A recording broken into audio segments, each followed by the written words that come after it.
أهلا بيكم.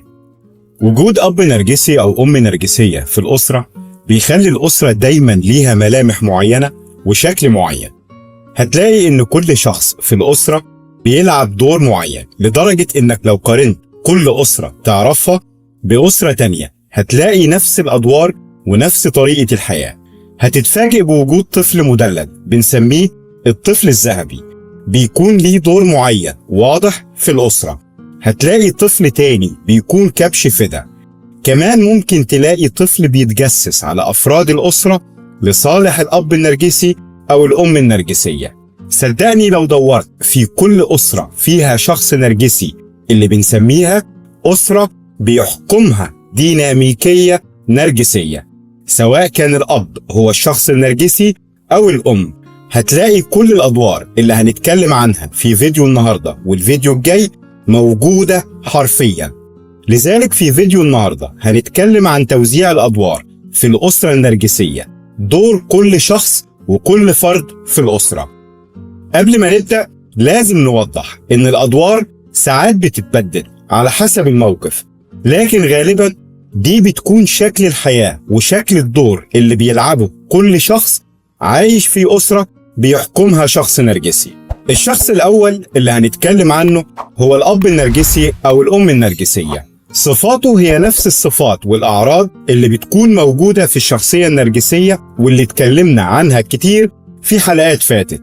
ممكن نختصرها هنا، لكن قبل ما نتكلم عنها لازم نكون عارفين إن مش كل الصفات دي بتتجمع في شخص واحد، لكن على الأقل أغلب الصفات اللي هنتكلم عنها دلوقتي بتظهر على الشخص اللي نقدر نسميه أو نقدر نشخصه على إنه مصاب باضطراب الشخصية النرجسية. زي مثلا شعور عالي بالقيمة والأهمية الذاتية والعظمة، بيحس دايما إنه أهم وأفضل من الكل، عنده حاجة مستمرة للمدح والإعجاب من الكل، خطف الأضواء، بيحس دايما إنه مركز الكون أو محط انتباه الكل، دايما بيكون موهوم إنه متفوق على الكل وأحسن من الكل، لدرجة إنه بيحس رغم كل عيوبه ومساوئه بيحس إنه ما عندوش أي عيوب، وأي حاجة بيعملها زي شغل مثلا طبعا بتكون مثالية وما فيهاش أي عيوب.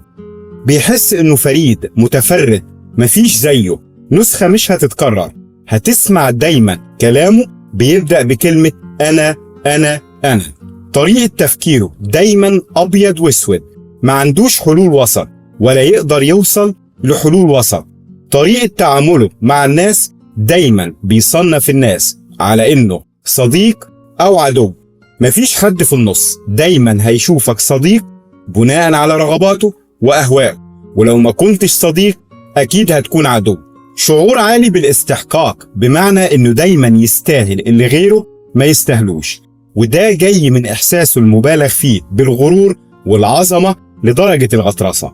الصفة اللي بعد كده هي التلاعب والحيل النرجسية اللي بيستخدمها كل النرجسيين للتلاعب بغيرهم والسيطرة عليهم والتحكم فيهم وإخضاعهم والتقليل منهم. كمان بيكون شاطر جدا في لعب دور الضحية باستمرار والتهرب أو الهروب من المسؤولية عن أفعاله. قلة التعاطف، بمعنى إنه لا بيحس بغيره ولا بيقدر يفهم وجهة نظره، دايما بيكون شايف كل حاجة بعيونه هو. كمان من صفات الشخصية النرجسية الغيرة والحقد والحسد، وأخيرا الغطرسة والتكبر والعجرفة. الدور الثاني في الأسرة النرجسية هو الطفل اللي نقدر نسميه الطفل الذهبي أو الجولدن تشايلد.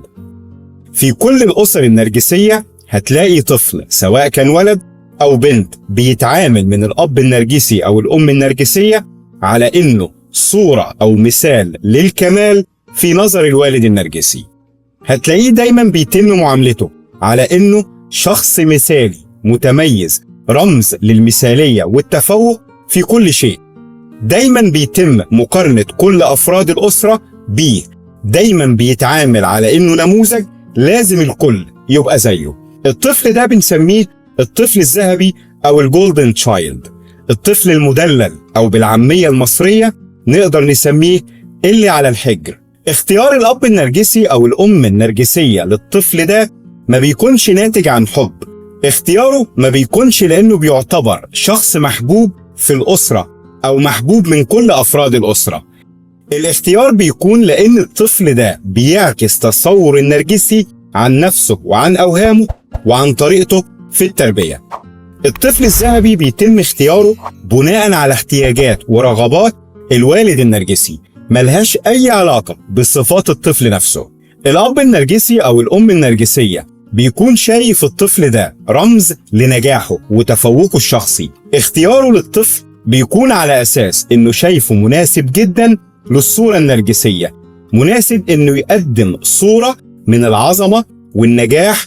بيكون الأب النرجسي شايف الطفل امتداد ليه، بيشوفه طريقة يقدر من خلالها يتباهى بنفسه وبإنجازاته ويقدر يعزز شعوره المبالغ فيه بالعظمة. لذلك دايما هتسمع كلام من نوعية إن الطفل ده عمره ما تعبني في التربية، تربيته دايما كانت سهلة، دايما كان متفوق، دايما الكل عايز يبقى زيه حتى لو كان تفوقه غير حقيقي أو مش موجود من الأساس.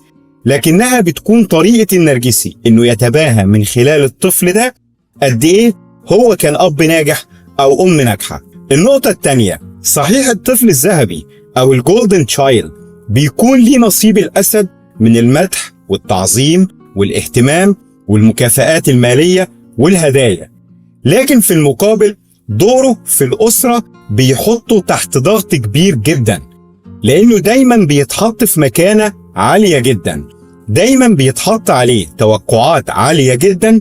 أي فشل أو تقصير منه بيتقابل بنقد شديد جدا وقسوة شديدة، وساعات كتير الأب النرجسي بيتعامل معاه بتجاهل، برود عاطفي ممكن جدا. رغم إنه هو طفل تلاقي النرجسي بيمارس عليه الصمت العقابي في حال لو صدر منه أي تقصير أو فشل، أو في حال لو ما قدرش يكون قد توقعات الأب النرجسي. كمان بيخلي الطفل ده دايما في ضغط شديد جدا، لأنه لازم يحافظ على التوقعات اللي النرجسي حطها عليه، لازم دايما يحافظ على الصورة اللي النرجسي رسمها له، وطبعا ده بيسبب له ضغط كبير جدا وتوتر شديد، لأنه دايما بيكون خايف إنه يخسر صورته عند الأب النرجسي، دايما خايف يكون مصدر إحباط للأب النرجسي لو ما قدرش يلبي توقعاته، لدرجة إن الطفل ده بيحس إنه ملوش أي قيمة خارج الصورة اللي بيرسمها له الأب النرجسي. الخلاصة إن دور الطفل الذهبي أو المدلل في الأسرة النرجسية، واللي قلنا إن العامية المصرية بتسميه الطفل اللي على الحجر، بيكون زي سلاح ذو حدين للطفل نفسه.